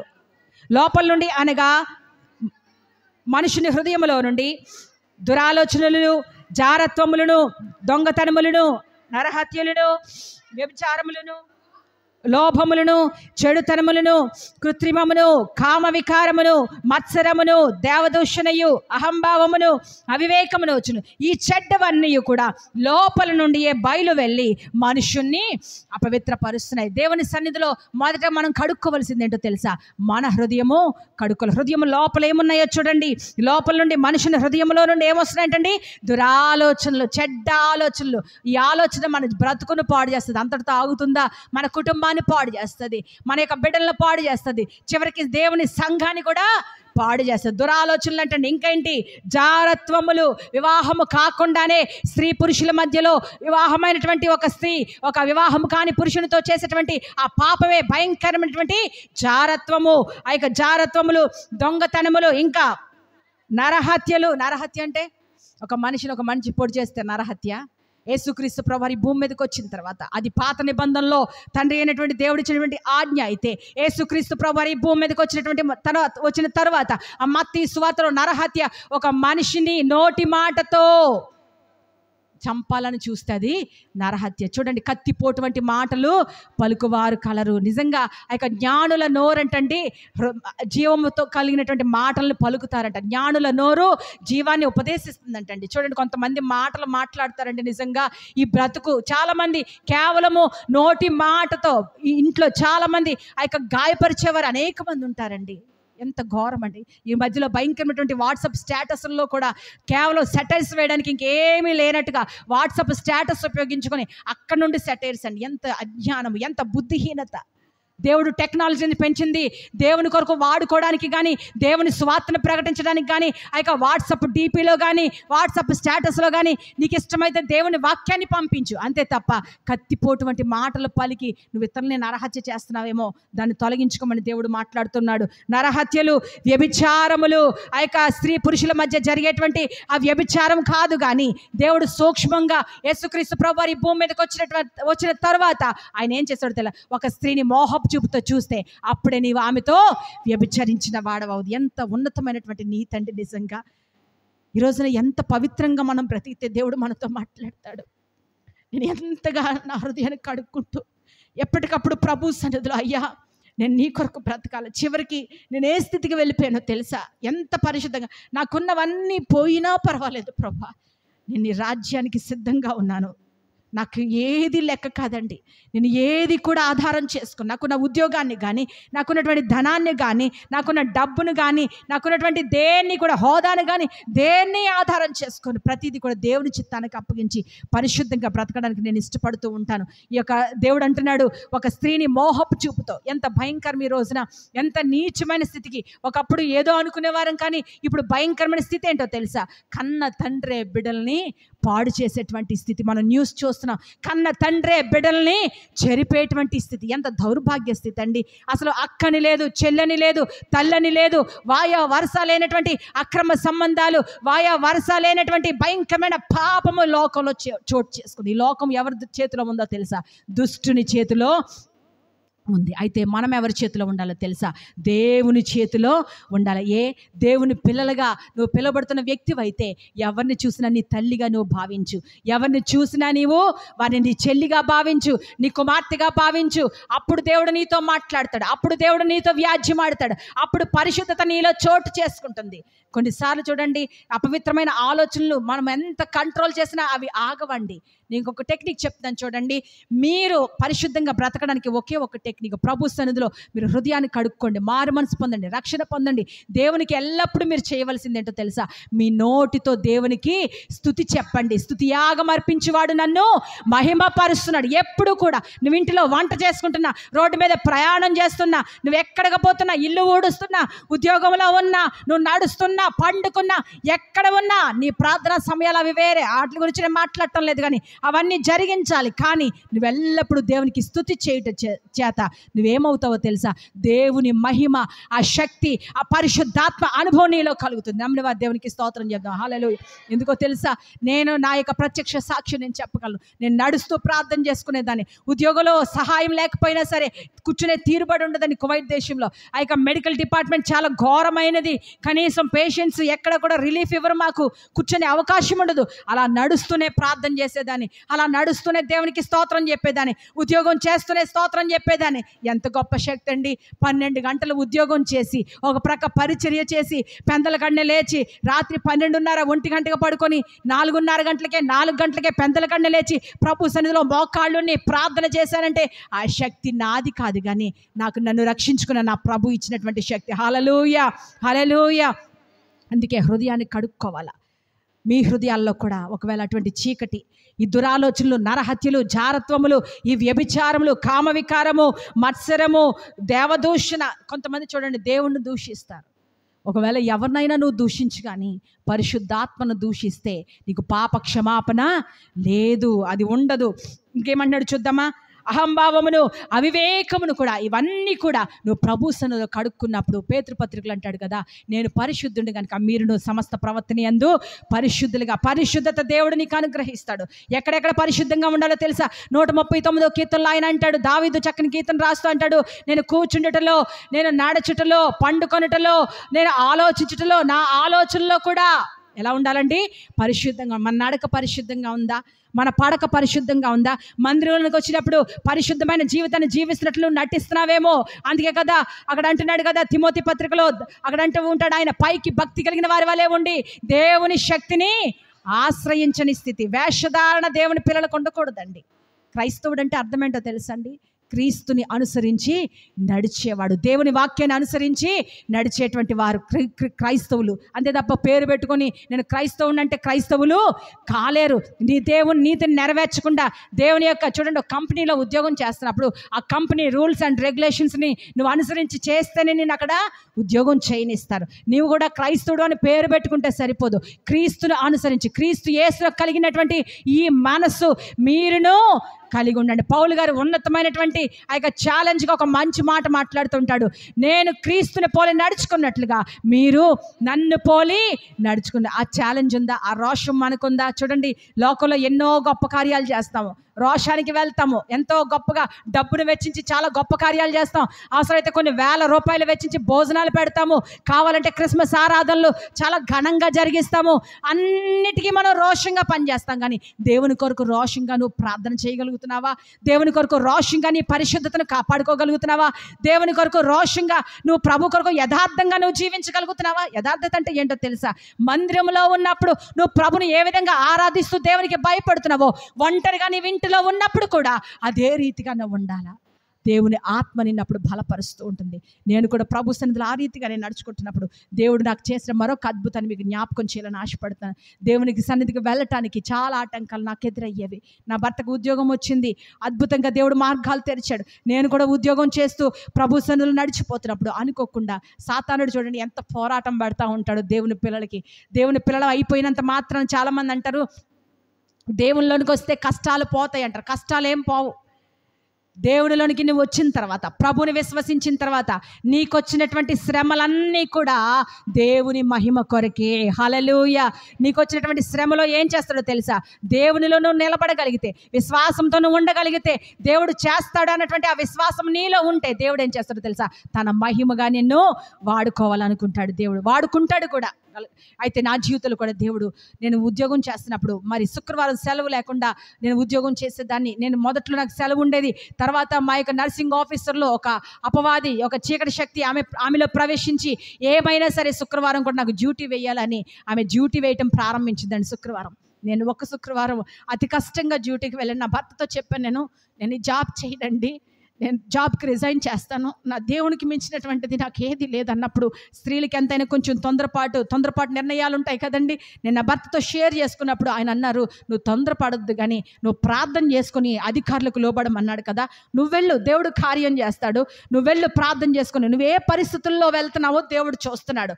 డ్యూటీకి వెళ్ళకపోతే నాకు శిక్ష పడుతుంది, అక్కడ ఉన్నటువంటి రూల్స్ అలాంటివి, నేను తప్పకుండా డ్యూటీకి వెళ్ళాలి. అయితే నా భర్త నాకు ఒక మాట చెప్పారు, నువ్వు ప్రభు పట్ల విశ్వాసం ఉంచి నువ్వు మాట విని నువ్వు డ్యూటీకి వెళ్ళు, దేవుడు కార్యం చేస్తాడు అన్నప్పుడు. అలాగే కొన్ని నెలలు, మహా అంటే ఒక నెల రోజులు అనుకుంటాను, నెల 15 రోజులు, ఒక 7-8 వారాలు డ్యూటీ చేశాను. అలాగా ప్రార్థన చేస్తున్నాను విశ్వాసంతో. నా భర్త మాటకు లోబడి నేను ప్రభు సన్నిధిలో, ప్రభా నేను నీ సన్నిధిలో ఉండాలి కదా, నేను నీ దాసురాలని కదా, నీ సేవకురాలని కదా ప్రభా, వారు నాకు డ్యూటీ వేస్తున్నారు తండ్రి, అక్కడ పేషెంట్స్ లేరు, ఏ కారణం లేకుండా, ఉద్యోగం లేకుండానే, పని లేకుండానే నాకు డ్యూటీ వేస్తున్నారు తండ్రి, ఇదేం అన్యాయం ప్రభా, నువ్వు సర్వశక్తిమంతుడైన దేవుడవు కదా తండ్రి, సృష్టికర్త అయిన దేవుడవు కదా ప్రభా, నువ్వేదైనా నా కొరకు చేయగలిగినటువంటి దేవుడవు ప్రభా. నేను నిన్ను ఒక్కటే అడుగుతున్నానయ్యా, బంగారం అడగలేదే, నేను నా కొరకు డబ్బు అడగలేదే ప్రభా, నాకు ఇది అడిగే, నా కొరకు ఆస్తిని అడగలేదు కదా తండ్రి, నీ సన్నిధిలో ఉండాలని అడుగుతున్నాను ప్రభా అని కన్నీటితో ప్రభు సన్నిధిలో నేను ప్రార్థన చేసినప్పుడు, ఉపవాసం ఉండి కన్నీటితో ప్రార్థన చేయడం ప్రారంభించినప్పుడు అద్భుత రీతిగా నన్ను ఏ డిపార్ట్మెంట్లో అయితే, రేడియాలజీ డిపార్ట్మెంట్లో అక్కడ ఎంఆర్ఐ మిషన్స్ దగ్గర అక్కడ ఫీమేల్ పేషెంట్స్ కొరకు నన్ను అక్కడ డ్యూటీ వేశారండి. ఒక రోజున వర్షం వచ్చింది పెద్దగా. ఆ వర్షం వచ్చినప్పుడు అసలు ఆ వాటర్ లోపలికి రాకూడదు, వచ్చే ఛాన్సే లేదు, కానీ అనుకోకుండా ఆ వాటర్ లోపలికి రావడంతో ఆ మిషన్స్ అన్నీ కూడా పాడైపోయినాయి అండి. ఆ మిషన్స్ అన్నీ చెడిపోయినాయి. ఆ యొక్క సమయంలో మరి ఆ రోజున ఉద్యోగానికి సెలవు దొరికింది నాకు. ఆ రోజు శుక్రవారం సన్నిధికి వెళ్ళాను, నేను దేవుని సన్నిధిలో ఆనందించాను, సంతోషించాను. అక్కడ ఏమైపోయినా పర్వాలేదు, నేను ప్రభు సన్నిధిలో ఉన్నాను. అయితే ప్రభువా వారికి కూడా మేలు చేయమని, వారికి కూడా జ్ఞానం ఇమ్మని ప్రార్థన చేసి నేను సన్నిధికి వెళ్ళాను. నెక్స్ట్ డే శనివారం నేను డ్యూటీకి వెళ్ళినప్పుడు అక్కడ టెక్నీషియన్స్ వచ్చారు అవి రిపేర్ చేయడానికి. ఆ టెక్నీషియన్స్, ఆ ఇంజనీర్స్ ఒక మాట చెప్పారు, కొన్ని వేల దినాలు ఖర్చు అవుతాయి ఈ మిషన్స్ బాగు చేయాలంటే. అయితే అవన్నీ బాగు చేయించారు, కొన్ని వేల దినాలు పెట్టుబడి పెట్టి బాగు చేయించారు. అయితే ఆ టెక్నీషియన్స్, ఆ ఇంజనీర్స్ ఒక మాట చెప్పారు మా మేనేజ్మెంట్ వారికి, ఈ హాస్పిటల్కి ఏ రోజు సెలవు అని అడిగారు. శుక్రవారం సెలవు. మరి శుక్రవారం సెలవు ఇవ్వకుండా మీరు ఎందుకు శుక్రవారం కూడా ఈ మిషన్స్ రన్ చేస్తున్నారు? తప్పకుండా ఈ మిషన్స్కి ఒక దినాన ఖచ్చితంగా రెస్ట్ ఇవ్వాలని ఆ ఇంజనీర్స్ వారికి సూచించినప్పుడు శుక్రవారమే సెలవు దినంగా మరలా ప్రకటించారు. నమ్మిన వారు దేవునికి స్తోత్రం చెప్పండి. దేవుడు తన పిల్లల కొరకు ఏదైనా చేయగలిగినటువంటి, నా ఒక్కరి దానితో పోతే పర్వాలేదండి, నేను ఒక్కరి దాన్నే ప్రార్థన చేశాను, ప్రభువా నాకు సెలవు కావాలని. కానీ నాతో ఉన్నటువంటి స్టాఫ్ దగ్గర 20 మందికి, మొత్తం స్టాఫ్ అందరికీ కూడా శుక్రవారం హాస్పిటల్ ఇప్పటికీ కూడా శుక్రవారం తెరవనే. నమ్మిన వారి దేవునికి స్తోత్రం చెప్దాం. హల్లెలూయా. దేవుడు చేసినటువంటి కార్యాలు, దేవుని వైపు చూచిన వారిని అనే ఎన్నడూ కూడా సిగ్గుపడనియ్యడు. దేవునికి స్తోత్రం. హల్లెలూయా. అయితే చివరికి ఒక మాటను కూడా మీకు జ్ఞాపకం చేయాలని ఆశపడుతున్నాను. నేను ప్రభు సన్నిధిలో నేను ప్రార్థన చేసుకుంటూ ఆత్మీయంగా ఎదుగుతూ దేవుని పరిచర్యలో కొనసాగుతున్నప్పుడు దేవుడు అద్భుతాలు చేస్తున్నాడు. అనేక చోట్ల ఆ యొక్క పరిచర్యలో కూడా దెయ్యాలు వెళ్ళగొడుతూ నా భర్త దేవుడు ఇచ్చినటువంటి ఆత్మీయమైన వరాలతో అనేక మంది చీకటి శక్తులను, అనేక మందిని ఆ యొక్క చేతబడుల చేత, ఆ యొక్క భయంకరమైనటువంటి, కువైట్లో ఎక్కువ చేతబడులు చేస్తూ ఉంటారండి. కువైట్లో ఆ యొక్క ఇంట్లో పని చేసేటువంటి ఆ యొక్క పని మనుషులు ఆ యొక్క వేరే దేశాలలో కూడా అక్కడ ఉంటారు. వారు మా చర్చికి వస్తూ ఉంటారు. ఆ యొక్క ఒక స్త్రీ అయితే, ఒక శ్రీలంక ఆమె ఆమె ఒక ఇండియన్ ఒక సహోదరికి, వారిద్దరూ ఒకే చోట పని చేస్తారు. కువైట్ ఇంట్లో ఒకరిద్దరు పని మనుషులు ఉంటారండి, 4-5 పని మనుషులు పైనే ఉంటారు. వారు పని చేస్తున్నప్పుడు ఒకరంటే ఒకరికి పడకపోయినప్పుడు ఏం చేస్తారంటే ఆ యొక్క ఫుడ్లో లేనిపోని పాయిజన్ ఇచ్చి ఆ యొక్క చేతబడులు చేసి ఆ ఫుడ్ని వారికి పెడుతున్నప్పుడు ఒక ఆమె, మా సంఘ బిడ్డ, ఆ ఇంట్లో పని చేస్తూ భయంకరమైనటువంటి ఒక కంతులు లోపల ఏర్పడి భయంకరమైనటువంటి ఆ యొక్క పొట్టంతా ఊపిపోయి ఆమె ఆహారం తినలేకపోతుంది, ఊపిరి తీసుకోలేకపోతుంది, దేవుని సన్నిధికి రాలేకపోతుంది. ప్రభు సన్నిధిలో ఆమె ఏడ్చుకుంటూ మాకు రోజు ఫోన్ చేసేది. అయితే మరి దైవజనులు ఒక సూచన ఇచ్చారు, అమ్మ ఏమైనా సరే కొంచెం కష్టం చేసుకొని అయినా సరే ఎవరినైనా తీసుకొచ్చి మందిరంలో పెట్టమని. నేను చెప్పేది ఒక ఉదాహరణ చెప్తున్నాను. ఆ యొక్క దేవుడు చేసినటువంటి ఒక కార్యమే ఎన్నో కార్యాలు దేవుడు చేశాడు. అయితే ఆమె దేవుని సన్నిధికి వచ్చిన తర్వాత దేవుని యొక్క సేవకులు వాక్యం విత్తుతున్నారు, దేవుని ఆరాధనలో ఆమె కూర్చొని ఉంది. ఆమె వెనక నుండి అరుస్తుంది, అయ్యా నేను కూర్చోలేకపోతున్నాను అన్నప్పుడు దైవజనుడు ఒక మాట చెప్పాడు, నువ్వు వాక్యం వింటానే ఉండు, దేవుడు అద్భుతం చేస్తాడని దైవజనుడు చెప్పారు. ప్రార్థన అయిపోతుంది, చివరి ప్రార్థన ఆశీర్వాదం అయింది. చివరికి అందరికీ ప్రార్థన చేస్తూ ఆ యొక్క అనాయింటింగ్ ప్రేయర్ జరుగుతున్నప్పుడు చివరిలో మరి దైవజనులు ఆమె యొద్దకు కూడా వెళ్ళినప్పుడు ఆమె అనుకోకుండా ఆ ప్రార్థనలో భయంకరంగా కేకలు వేస్తూ కింద పడి ఆమె పెద్ద వామిటింగ్ చేసుకుంది. ఆ వామిటింగ్లో కడుపులో ఉన్నటువంటి ఆ యొక్క చేతబడి శక్తులన్నీ కూడా బయటకు పెద్ద వామిటింగ్ చేసుకోవడంతో దేవుడు ఆమెకు గొప్ప విడుదల ఇచ్చాడండి. ఆ రోజు నుండి ఈ రోజు వరకు ఆమె సజీవ సాక్షిగా దేవుని సన్నిధిలో సజీవంగా బ్రతికేందుకో తెలుసా, ఆమెకి బ్రతికే అవకాశాలే లేవు. ఆహారం తీసుకోలేకపోతుంది. చేతబడులు అంటే సామాన్యమైన విషయం అండి, ఎంతో భయంకరమైన స్థితిలోనికి వెళ్ళిపోయింది, మరణాపాయ స్థితిలోనికి వెళ్ళిపోతున్నప్పుడు దేవుడు అద్భుత రీతిగా, దేవుని శక్తి ఎంత గొప్పదో చూడండి. ఒక హాస్పిటల్కి వెళ్తే కూడా ఈ రోజున డాక్టర్స్ చెప్తున్నారు, ఏ వ్యాధి తీసుకొని హాస్పిటల్కి వెళ్తున్నా సరే కొంతమంది అయితే ఇంటికి తిరిగే రావడం లేదండి. ఎంత భయంకరమైన స్థితి. ఇదివరకు రోజులు కాదండి, ఇదివరకు హాస్పిటల్కి వెళ్తే కొంచెమైనా బాగుపడి వచ్చేవారు. కానీ ఇప్పుడు కాలంలో అయితే అసలు హాస్పిటల్కి వెళ్తే వెనక్కి తిరిగి వస్తారనే ఆశలే ఉండటం లేదు. కానీ దేవుని సన్నిధిలో ఉన్నటువంటి ప్రభావం ఏంటో తెలుసా, నువ్వు దేవుని సన్నిధిలో ఉండగలిగితే, దైవ సేవకుల ప్రార్థన పట్ల నువ్వు విశ్వాసం ఉంచగలిగితే, దేవుని సేవకుల పట్ల విశ్వాసం ఉంచగలిగితే దేవుడు ఏం చేస్తాడు తెలుసా, గొప్ప కార్యాలు దేవుడు చేస్తాడు. భయంకరమైనటువంటి విగ్రహారాధికురాలు తిరుపతి దేవస్థానంలో ఆమె నాగదేవత అంటండి. ఒక ఆమె ఆ యొక్క గృహంలో పని చేస్తున్నప్పుడు ఆమె మా కొరకు ప్రార్థన చేయమని ఆమె ఫోన్ చేసినప్పుడు ఆమె అప్పటికే భయంకరమైన చీకటి శక్తులతో బంధించబడింది. ఆమె కొరకు ప్రార్థన చేసినప్పుడు ఫోన్లోనే దైవజనులు ప్రార్థన చేసినప్పుడు ఆమె భయంకరమైనటువంటి ఆ యొక్క దేవత, ఆ యొక్క విగ్రహారాధన నుండి ఆమె విడిపించబడి ప్రభు రక్షణలో కొనసాగడానికి దేవుడు ఎంతగానో కృప అనుగ్రహించాడు. ఇలా ఎన్నో అద్భుతాలు పరిచర్యలు జరుగుతున్నాయి, ఎన్నో మహత్కార్యాలు, గొప్ప కార్యాలు పరిశుద్ధాత్మ శక్తి చేత అనేక మంది దేవుని ఆత్మవరాలతో నింపబడ్డం దేవుని పరిచర్యలు మేము చేస్తూ ఉన్నాము. అయితే చివరికి ఒక సాక్ష్యం చెప్పి నేను ముగిస్తాను. నా జీవితంలో కూడా ఒక ప్రధానమైన సాక్ష్యం, అది నా జీవితంలో ఎన్నడూ వినని సాక్ష్యం, నేను కూడా ఊహించలేనటువంటి అద్భుతమైన సాక్ష్యము. కరోనా సమయంలో ఇక నేను ఇండియా వచ్చినప్పుడు ఇక మార్చి నెలలో నేను ఇండియా వచ్చాను వెకేషన్ కొరకని. ఒక 2 నెలల బిడ్డలు చూసి వెళ్ళిపోదామని నేను ఇండియా వచ్చాను. ఇలా ఇండియాలో అడుగు పెట్టగానే లాక్డౌన్ పడింది. ఇండియాలో ఫ్లైట్స్ అన్నీ మూసివేయబడ్డాయి. నేను 2 నెలలు దాటి ఇక్కడ ఉండకూడదు నా ఉద్యోగరీత్యా. మళ్ళీ వెంటనే నేను కువైట్ దేశానికి వెళ్ళిపోవాలి. అలాంటి పరిస్థితుల్లో దేవుడు ఒక అద్భుతం చేశాడండి. నిజంగా నేను ప్రార్థన చేసుకుంటున్నాను, ఎక్కడా కూడా అసలు ద్వారాలు లేవు, ఫ్లైట్స్ అన్నీ కూడా, ఎయిర్పోర్ట్స్ అన్నీ మూసివేశారు, భయంకరమైనటువంటి కరోనా, అనేక మంది చనిపోతున్నారు. అయితే కువైట్ దేశం నుండి వారు నాకు ఫోన్ చేసి ఒక మాట చెప్పారు, పర్వాలేదు నువ్వేం టెన్షన్ పడొద్దు, కానీ నీ రెసిడెన్సీ కూడా ఆన్లైన్లోనే మేము రిజిస్ట్రేషన్ చేస్తున్నాం, నువ్వు కంగారు పడొద్దు, ఫ్లైట్స్ ఓపెన్ అవ్వగానే రమ్మని చెప్పినప్పుడు 2 నెలలు కాదండి 11 నెలలు గడిచిపోయినాయి. ఎన్ని నెలలండి? 11. ఈ 11 నెలలు కూడా నేను కన్నీటితో ప్రార్థన చేస్తున్నాను. నాతో పాటు నా తల్లిదండ్రులు ప్రార్థన చేస్తున్నారు. దూరదేశంలో నా భర్త కువైట్ దేశంలో ఉన్నారు, ఆయన ప్రార్థన చేస్తున్నారు. ప్రభు సన్నిధిలో ప్రార్థన చేస్తున్నప్పుడు మన దేవునికి ఒక పేరు ఉందండి, ప్రార్థన ఆలకించువాడు. ఆయన పేరేంటండి? ప్రార్థన ఆలకించువాడు. నిజముగా మొరపెట్టు వారికి, తనకు నిజముగా మొరపెట్టు వారికి ఆయన సమీపముగా ఉన్న దేవుడు. నమ్మిన వారి బిగ్గరగా చప్పట్లు కొడుతూ ప్రభువును కనపరుద్దాము.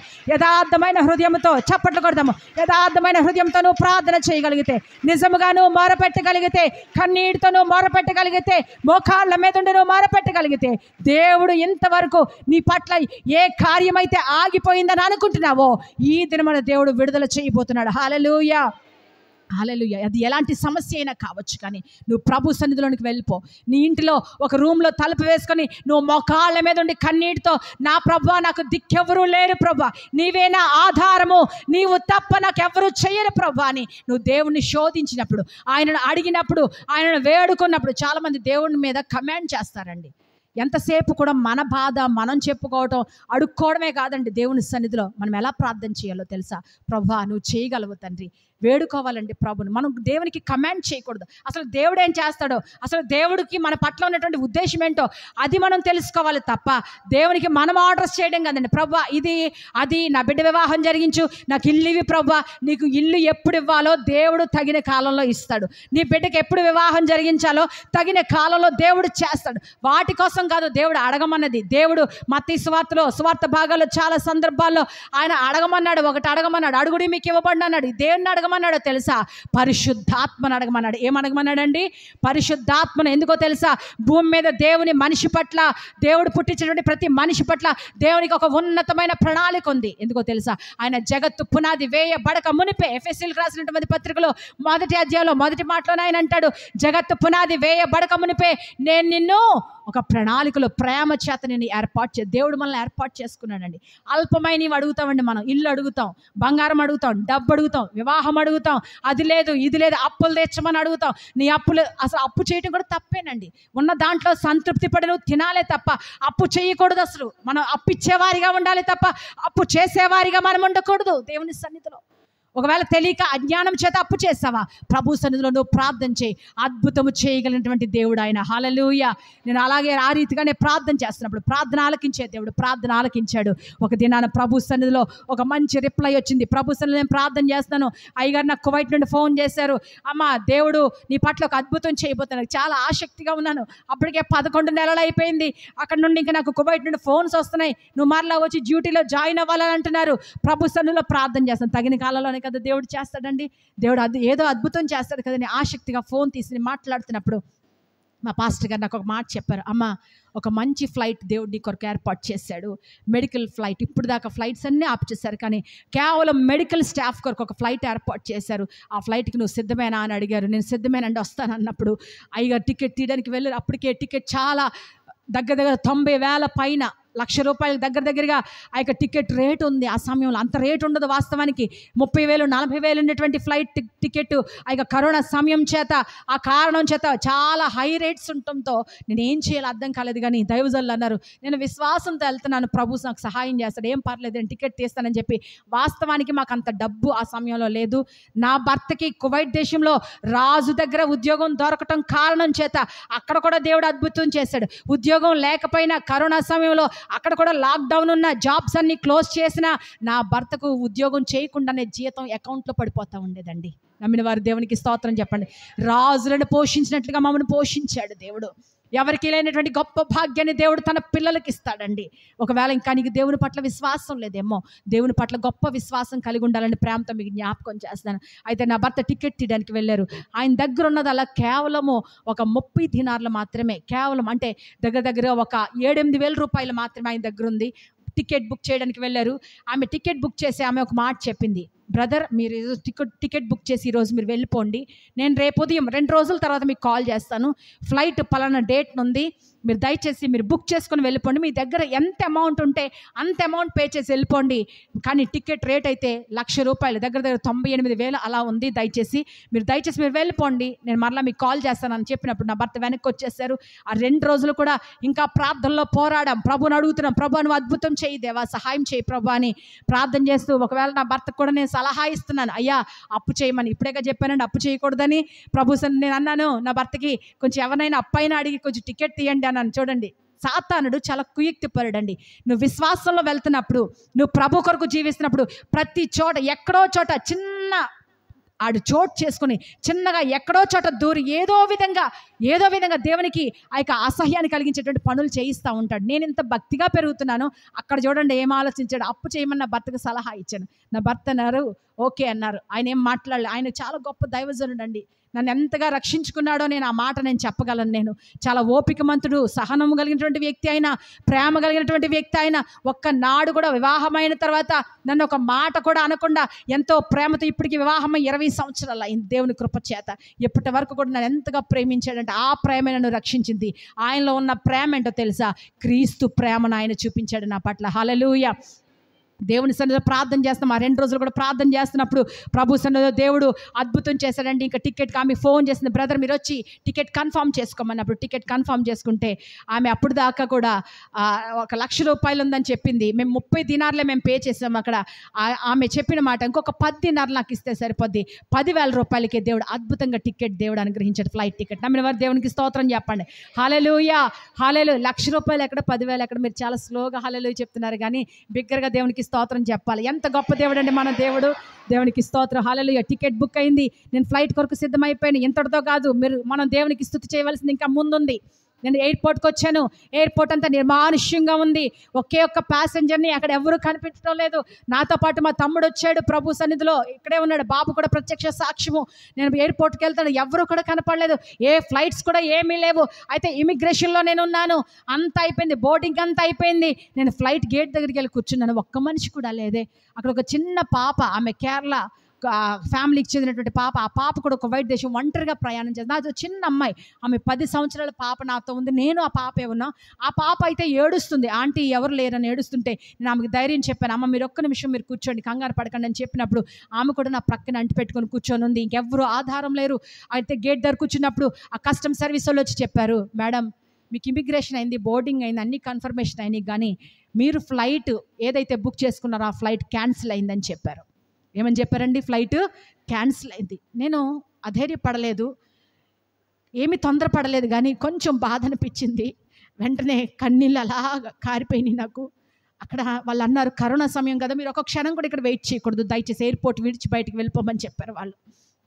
నేను రిక్వెస్ట్ చేశాను, బ్రదర్ ఒక్క నిమిషం నాకు సమయం ఇస్తారా అన్నప్పుడు వారు మౌనంగా మాట్లాడలేదు. నేను అదే స్థలంలో నిలబడలేక కొంచెం అధైర్యం కలిగింది.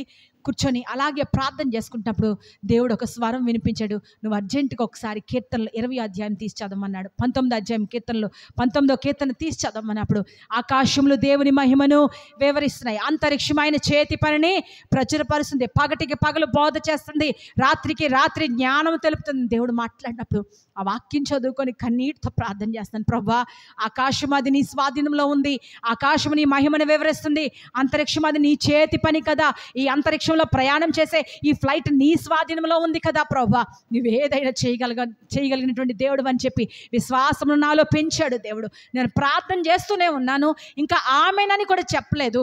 ఏ కస్టమ్ సర్వీస్ వాళ్ళు అయితే వచ్చి ఫ్లైట్ క్యాన్సిల్ అయిందని చెప్పారో అదే కస్టమ్ సర్వీస్ వాళ్ళు వచ్చి పరుగున నన్ను వెతుక్కుంటూ, నేను కొంచెం ఎడంగా వెళ్ళి నేను కూర్చొని ప్రార్థన చేసుకుంటుంటే వారు పరుగున పరిగెత్తుకుంటూ వచ్చి ఈ మేడం ఎటు వెళ్ళిపోయిందో, ఈ ప్యాసింజర్ ఎటు వెళ్ళిపోయిందో, ఆమె ఒకవేళ వెళ్ళిపోయిందేమో, ఫ్లైట్ మళ్ళీ ఏర్పాటు అయిందని చెప్పి పరిగెత్తుకుంటూ వచ్చి, మేడం మీరు ఏ దేవుణ్ణి ఆరాధన చేస్తున్నారో కానీ, వాళ్ళు తెలుగే మాట్లాడుతున్నారు హైదరాబాద్ ఎయిర్పోర్ట్లో, మీరు ఏ దేవుడిని ఆరాధన చేస్తున్నారో కానీ మీ దేవుడు గొప్ప దేవుడు, నువ్వు ఆరాధిస్తున్న దేవుడు గొప్ప దేవుడు, ఏ ఫ్లైట్ అయితే క్యాన్సిల్ చేసిందో అదే ఫ్లైట్ మీకు సిద్ధంగా ఉంది, రమ్మని వారు పిలిచారండి.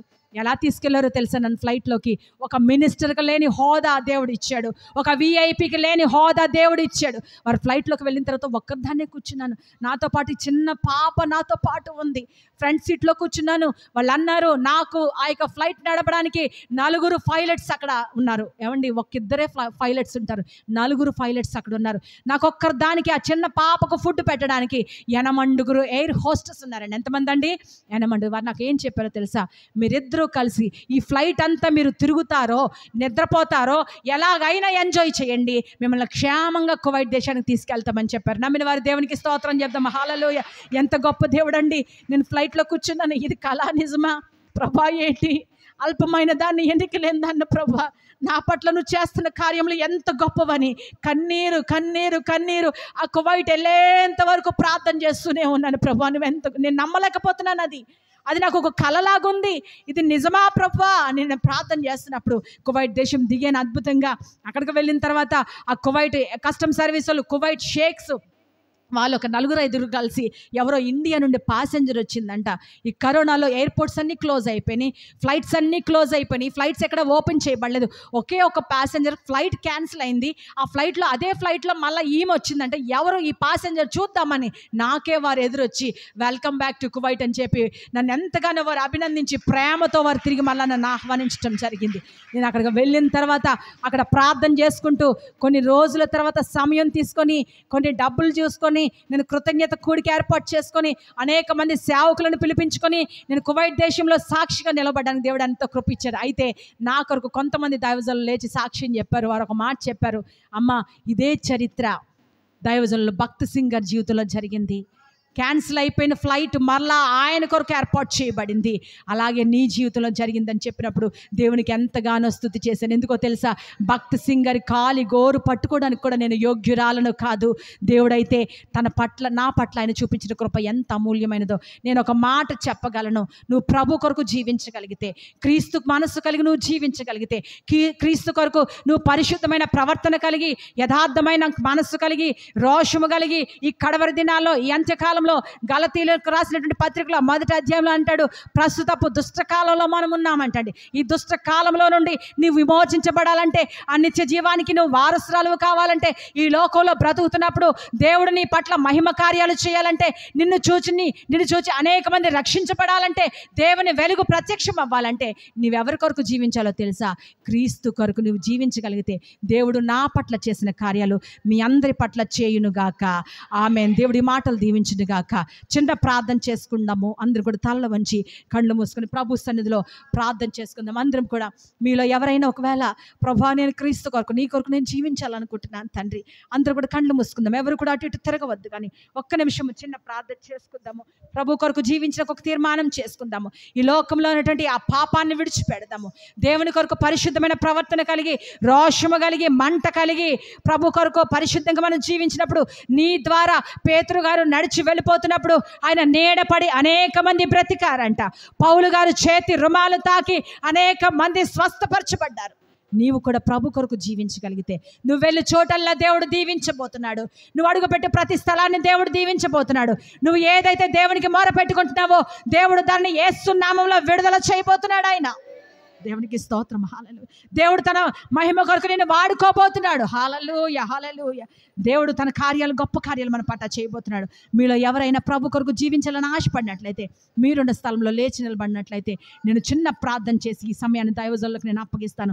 మీలో ఎవరైనా నేను ప్రభు కొరకు జీవిస్తాను, నేను దేవుని కొరకు జీవిస్తాను, గత సంవత్సరాలన్నీ కూడా ఈ 2024 వరకు నీకు నచ్చినట్టుగా నువ్వు జీవించావేమో, కానీ ఈ 2025 ఈ యొక్క మిగిలినటువంటి ఈ శేష జీవితాన్ని నువ్వు ప్రభు కొరకు సమర్పణ చేయగలవా? నువ్వు లేచి నిలబడి ప్రభు సన్నిధిలో మరి ఒక తీర్మానం తీసుకుందాం. దేవా, నేను నీ కొరకు జీవిస్తానయ్యా, పరిశుద్ధంగా బ్రతుకుతాను ప్రభా, ఆ మంట నాలో పుట్టించండి దేవా, పరిశుద్ధాత్ముడా నువ్వు నాలో నివాసం ఉండండి ప్రభా అని ప్రభువుని అడుగుదాం. పరిశుద్ధంగా ప్రభు కొరకు బ్రతుకుదాము. దేవుని వాక్యానికి లోబడదాము. దేవుడు గొప్ప కార్యాలు చేస్తాడు. మీ అందరి కొరకు కూడా మీ దైవజనులే ప్రార్థన చేస్తారు.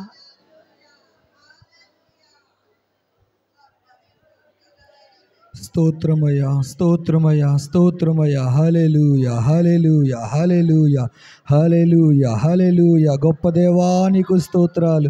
నీ ప్రజల పక్షముగా ఎన్నో గొప్ప కార్యాలు చేసే దేవుడువయ్యా, వింత కార్యాలు చేసే దేవుడువయ్యా. అయ్యా నీకు వందనాలయ్యా. ఇంతవరకు నీ సేవకురాలు మీరు నిలవబెట్టుకొని ప్రభువా, ఇంతవరకు నీ దైవజనరాలు మీరు నిలవబెట్టుకొని ప్రభువా, సంఘాన్ని మీరు బలపరిచిన విధానం కొరకై నీకు స్తోత్రాలు. ఒక్కొక్కరిని మీరు బలపరిచిన విధానం కొరకై మీకు స్తోత్రాలయ్యా. హల్లెలూయా, హల్లెలూయా. పరిశుద్ధాత్ముడా, అగ్ని కణము లాంటి నీ మాటల ద్వారా ప్రభువా మా హృదయాల్ని మీరు దున్నేరు ప్రభువా. మా హృదయాల్ని నా తండ్రి తాకిన ప్రతి మాట కొరకై నీకు స్తోత్రాలయ్యా. దేవా, దేవాని అందు విశ్వాసం ఉంచు వారిని సిగ్గుపరిచే దేవుడవు కాదని మరొక్కసారి అయ్యా మా ఎదుట మీరు రుజువుపరిచిన విధానము కొరకై నీకు స్తోత్రాలయ్యా. మహోన్నతుడా నీకు స్తోత్రాలు, పరిశుద్ధాత్ముడా నీకు స్తోత్రాలు అయ్యా. దేవానికి స్తోత్రాలు. ఎవరైతే నా తండ్రి ఒక తీర్మానంతో నిలవబడి ఉన్నారో ఒక్కొక్కరిని మీరు దృష్టి ఉంచండి దేవా, ఒక్కొక్కరిని మీరు తాకండి దేవా, ఒక్కొక్కరిని మీరు ఆశీర్వదించమని సన్నిధిలో ప్రార్థన చేస్తున్నాను ప్రభువా. సంఘముగా కూడిన మా అందరిని మీరు జ్ఞాపకం చేసుకోండి ప్రభువా. దేవానికి వందనాలు, స్తుతులు, స్తోత్రాలయ్యా.